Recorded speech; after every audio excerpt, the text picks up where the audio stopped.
Hello viewers, smart আইটির পক্ষ থেকে আপনাদের সবাইকে স্বাগত। আমরা গত কয়েকদিন ধরে আপনাদেরকে স্মার্ট আইটির যে সোশ্যাল মিডিয়া সিকিউরিটির ফ্রি ক্লাসের মোট 8টি ক্লাস সম্পূর্ণ করেছি। আশা করি অনেকে বেসিক ক্লাসগুলো বুঝতে পেরেছেন এবং অনেকের হয়তো বুঝতে অসুবিধা হয়েছে। তো সেক্ষেত্রে আমরা যে বেসিক ক্লাসগুলো দেখিয়েছি, অনেকের মন্তব্য ছিল আমাকে ইনবক্সে কিছু সংখ্যক ভাই নক দিয়েছেন, দিয়ে বলছেন যে ভাই এগুলো তো বেসিক, এগুলো আমরা যে সবাই জানি। তো সেক্ষেত্রে বলবো ভাই, আমি ক্লাসগুলো দেওয়ার আগে বা ভিডিওগুলো তৈরি করার আগে আপনাদেরকে প্রত্যেকটা ভিডিওতে একটা কথা বলেছি যে ক্লাসগুলো একমাত্র যারা সোশ্যাল মিডিয়া সম্পর্কে একদম নতুন, এ বিষয়ে যারা জানে না শুধু তাদের জন্য। এখন এটা আপনাদের সাথে প্রশ্ন থাকতে পারে, ভাই এ বিষয়ে সবাই জানে। হ্যাঁ, সবাই জানে, এটা আপনি বলতে পারেন, কিন্তু সবাই জানে না।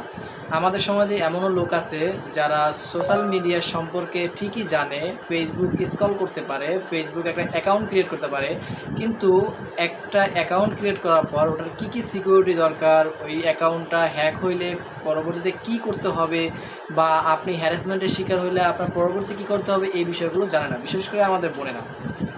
এখন আমি আপনাদের সামনে বেশি না, কয়েকটা খোলাসা কথা বলি। সেটা হচ্ছে, ধরুন আপনার ফেসবুক অ্যাকাউন্ট আছে, এটা শুধু যারা নতুন তাদের জন্য। আপনার একটা ফেসবুক অ্যাকাউন্ট আছে, ফেসবুক অ্যাকাউন্টটা আপনি কি করতেছেন, চালাইতেছেন। আপনি একটা ফেসবুক অ্যাকাউন্ট খুলছেন আপনার ফ্রেন্ডদের সাথে কথা বলার জন্য, বা আপনি আপনার বিএফের সাথে কথা বলার জন্য, এক্সট্রা এতটুকু। এখন এইটা ফেসবুক অ্যাকাউন্টটা ক্রিয়েট করছেন, ভালো কথা। ফেসবুক অ্যাকাউন্টে আপনি আপনার পার্সোনাল তথ্য আপলোড করতেছেন। পার্সোনাল তথ্য বলতে কি, আপনি কোথায় যাচ্ছেন, আপনার ডিটেলস তথ্য, আপনার পার্সোনাল ফটো, এগুলো আপনি আপলোড করতেছেন। এখন বর্তমান এআইয়ের যুগ, আপনার ফটো ব্যবহার করে অন্য কেউ প্রতারণা করতে পারে, আপনার ফটো ব্যবহার করে অশ্লীলতা ছড়াতে পারে, আপনার ফটো ব্যবহার করে কেউ ফেক অ্যাকাউন্ট ক্রিয়েট করে আপনার বিরুদ্ধে প্রতারণা ছড়াতে পারে, বা আপনার অ্যাকাউন্ট হ্যাক করে কেউ আপনাকে দোষী সাব্যস্ত করতে পারে বা কোনো অনৈতিক কার্যক্রম করতে পারে। সেক্ষেত্রে আপনি কী করবেন? আপনার অ্যাকাউন্ট সিকিউরিটির জন্য তো আপনাকে জানতে হবে, আপনি তো অপরের উপর নির্ভর করতে পারবেন না। আমাদের এই বর্তমান সময়ে এমনও ঘটনা আছে, আমরা যারা হেল্পের জন্য যাদের কাছে যাই তারাই আমাদের সাথে প্রতারণা করে। এরকম অনেক আছে, আপনিও সেই সিচুয়েশনের সম্মুখীন হতে পারেন। সোশ্যাল মিডিয়ার সিকিউরিটি কী, কেন আপনার জন্য দরকার, এই বিষয়টা আপনাকে আগে জানতে হবে।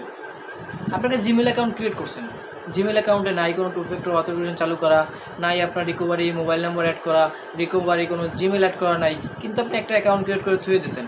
এখন আপনার ফোনটা ধরুন কারো হাতে গেল, আপনার ফ্রেন্ড বা কারো হাতে গেল, কিন্তু সে কী করলো, আপনার ফোনটা নেওয়ার পর আপনার ফোনের জিমেলটা তার মোবাইলে লগ ইন করে ফেললো। হয়তো বলতে পারেন যে আপনার বন্ধু করবে না, কিন্তু এরকমের আমাদের সময় অনেক আছে, আপনার গুরুত্বপূর্ণ ডকুমেন্ট লিক হয়ে যায়। এই যে লিক হয়, আমরা অন্য যে তথ্যগুলো বলি যে লিক হয়ে যায়, কীভাবে লিক হয় আপনি একটু ভাবেন। যেটা হয়তো কেউ তাদের কাছে দেয়, বা হয়তো কোনো ফিশিং লিঙ্কের মাধ্যমে এই তথ্যগুলো ছড়িয়ে যায়। এখন আপনি সেই বিষয়গুলোতে কীভাবে বাঁচবেন? আপনাকে জিমেল ক্রিয়েট করতে হলে আপনাকে ওখানে কয়েকটা জিনিস লক্ষ্য করতে হবে। আপনার টু ফ্যাক্টর অথেন্টিকেশন ধরে রাখতে হবে, আপনার সিকিউরিটি কী ব্যবহার করতে হবে, তারপর আপনার recovery Gmail, recovery mobile number, এগুলো অ্যাড করতে হবে। তাহলে আপনার একটা জিমেল সেফটি থাকবে। সেই একইভাবেই আপনি যে ফেসবুক অ্যাকাউন্ট চালাবেন, আপনার ফেসবুক অ্যাকাউন্টে মোবাইল নাম্বার অ্যাড করা থাকবে, ভেরিফাই করা থাকবে, হয়তো টু ফ্যাক্টর অথেন্টিকেশন চালু করা থাকবে, তারপর জিমেল অ্যাড করা থাকবে। আপনার ফেসবুক অ্যাকাউন্টের রিয়েল নাম ব্যবহার করবেন, বা আপনার ফেসবুক অ্যাকাউন্টের সম্পূর্ণ ইনডিটেলস তথ্য আপনি রিয়েল রাখবেন। এবং যদি কখনও দেখেন আপনার ফটো ব্যবহার করে কেউ ফেক অ্যাকাউন্ট ক্রিয়েট করছে, তাহলে সেক্ষেত্রে আপনি আইনগত ব্যবস্থাও নিতে পারেন, বা চাইলে আপনি নিজেও তার বিরুদ্ধে একটা ব্যবস্থা নিতে পারেন।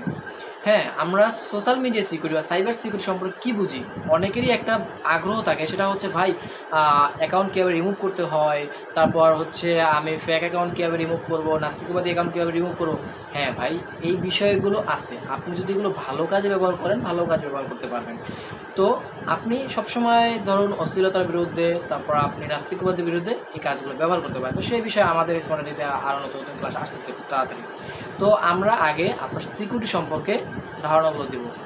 তো এখন এখানে আমরা স্ক্যামের শিকার হই বেশি।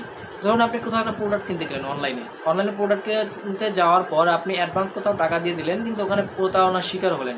প্রতারণার শিকার হওয়ার পর আপনি কী করবেন?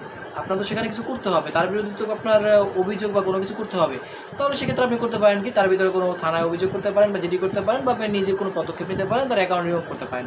এই কাজ। এখন সোশ্যাল মিডিয়া সিকিউরিটি আপনার কী জন্য দরকার হবে সেটা আশা করি আপনার কাছে ক্লিয়ার হয়েছে। আর বিশেষ করে আমাদের ক্লাসগুলো যারা দেখেন, আলহামদুলিল্লাহ আপনাদের অনেকের রেসপন্স ভালো পেয়েছি, কিন্তু দুঃখের বিষয় হচ্ছে আপনারা লাইক কমেন্ট বা শেয়ার করতেছেন না। মানে আপনাদের ক্লাসগুলো ঠিকই দেখেন, মেসেজও দেন, তারপর অনেক সমস্যাও অনেক সময় অনেকে বলেন, কিন্তু আমিও সময়ের অভাবে আপনাদের মেসেজগুলো রিপ্লাই দিতে পারি না। আমার পার্সোনাল অ্যাকাউন্টে অনেকে মেসেজ দেন, কিন্তু তাও আমি সময়ের ব্যাপারে রিপ্লাই দিতে পারি না। এখন আমি একটা কথা বলে রাখি, সেটা হচ্ছে সবসময় তো ভাই ফ্রিলি কাজ করা যায় না। সেক্ষেত্রে এই জিনিসটা মাথায় রাখতে হয়। একটা অ্যাকাউন্ট রিকভার করতে আপনার অনেক সময় লাগে। একটা অ্যাকাউন্ট সাসপেন্ড হলে সেই অ্যাকাউন্টটা আদৌ আসবে কি না সে বিষয়ে আমাদেরকে যাচাই করতে হবে। আপনারা অনেকে অ্যাকাউন্ট ক্রিয়েট করেন, কিন্তু একটা নাম্বার দিয়ে 4-5টা অ্যাকাউন্ট ক্রিয়েট করেন। জিমেল ধরনে থাকে না, পাসওয়ার্ড মনে থাকে না, মোবাইল নাম্বার থাকে না, জিমেল থাকে না, মানে সেই অ্যাকাউন্ট কীভাবে আনবো ভাই?